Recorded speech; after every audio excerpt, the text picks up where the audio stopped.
Shalom, selamat pagi Bapak Ibu Saudara yang terkasih. Selamat bertemu kembali dalam renungan satu hati, sapaan Tuhan tiap pagi. Sebelum kita merenungkan firman Tuhan pada pagi hari ini, kita awali lebih dulu dengan berdoa. Mari kita berdoa. Bapa yang penuh kasih, selamat pagi Bapa, mengucap syukur untuk hari yang Kau berikan bagi kami. Hingga saat ini kami masih boleh bangun pagi, kami masih boleh menghirup udara segar dengan penuh sukacita. Bapa, kami akan mengawali hari ini dengan membaca dan merenungkan sebagian dari firman-Mu. Kiranya Engkau mengampuni segala dosa dan salah kami, serta menyucikan hati dan pikiran kami. Bukakanlah mata hati dan pikiran kami untuk mencerna apa yang Kau firmankan pagi ini, dan mampukan kami untuk bisa melakukannya. Kami serahkan waktu-waktu ini ke dalam tangan pengasihan-Mu. Dalam nama Yesus kami berdoa, amin. Bapak Ibu Saudaraku yang terkasih, pagi ini kita akan merenungkan firman Tuhan yang diambil dari kitab 1 Korintus pasalnya yang ke-13 ayat 3 sampai dengan 4. Mbak Berta akan membacakan ayat ini bagi kita semua. Silahkan Mbak Berta. Bacaan firman Tuhan pagi ini terambil dari 1 Korintus 13 ayat 3 sampai dengan 4 yang demikian. Dan sekalipun aku membagi-bagikan segala sesuatu yang ada padaku, bahkan menyerahkan tubuhku untuk dibakar, tetapi jika aku tidak mempunyai kasih, sedikit pun tidak ada faedahnya bagiku. Kasih itu sabar, kasih itu murah hati, ia tidak cemburu, ia tidak memegahkan diri dan tidak sombong. Demikianlah firman Tuhan. Terima kasih Mbak Berta karena sudah membacakan firman Tuhan pada pagi hari ini. Tuhan memberkatimu. Bapak Ibu Saudara yang terkasih, tema hari ini adalah kasih itu sabar. Kitab Korintus ini dituliskan oleh Paulus ketika Paulus saat itu sedang mengembalakan jemaat di kota Efesus. Namun Paulus kemudian mendapatkan berita bahwa di Korintus jemaat sedang mengalami perpecahan, perselisihan dalam jemaat itu sendiri.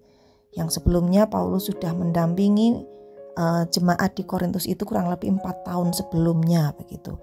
Dan ketika Paulus menulis surat ini, Paulus bertujuan untuk menegur jemaat di Korintus supaya mereka tidak lagi berselisih dan agar persekutuan dan kasih itu tetap bisa terjaga dalam kehidupan anggota jemaat.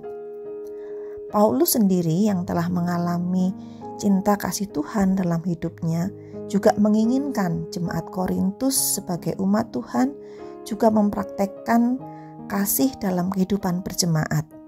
Paulus memberikan pesan-pesan kasih ini kepada jemaat Korintus yang saat itu mengalami perpecahan, perselisihan atau pertikaian karena mereka sedang membanding-bandingkan antara pengajarannya Paulus, pengajarannya Petrus dan juga Apolos.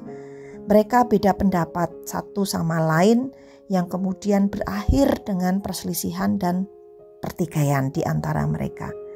Ya kalau kita ibaratkan saat ini, kalau kita mendengarkan firman Tuhan atau ajaran dari seorang pendeta A misalnya tentang satu perikop, kemudian di lain hari kita juga mendengarkan ajaran dari pendeta yang lainnya dengan perikop yang sama.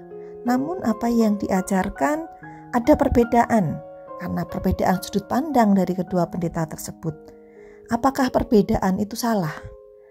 Apakah itu mesti diperdebatkan yang kemudian sampai membuat jemaat itu membuat kubu-kubu atau kelompok-kelompok yang saling mendukung pendeta yang satu dengan pendeta yang lain dan kemudian bertikai karena perbedaan sudut pandang tersebut.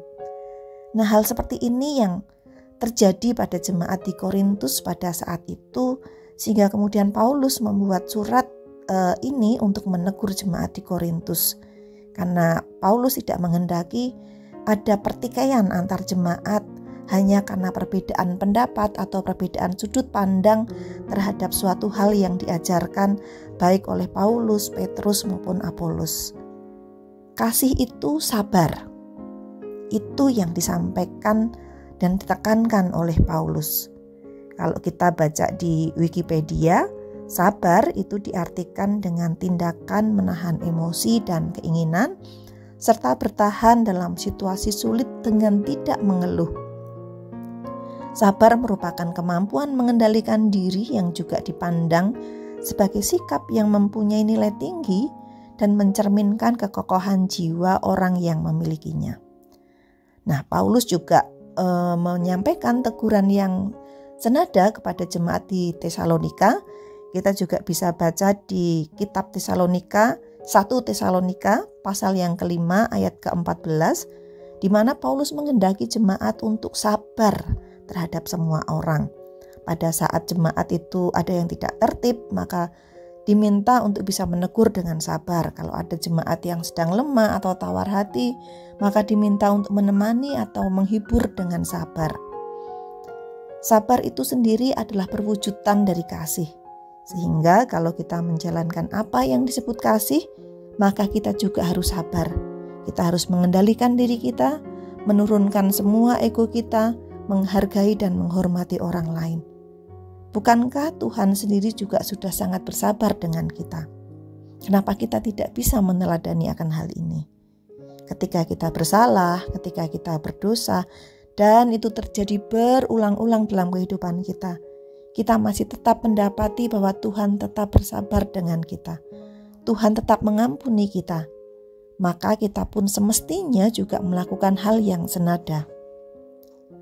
Perbedaan pendapat dan atau pandangan tentunya itu adalah suatu hal yang biasa terjadi dimanapun, kapanpun, dan dengan siapapun. Sesuatu yang gak bisa kita hindari, namun adalah sesuatu yang harus kita hadapi.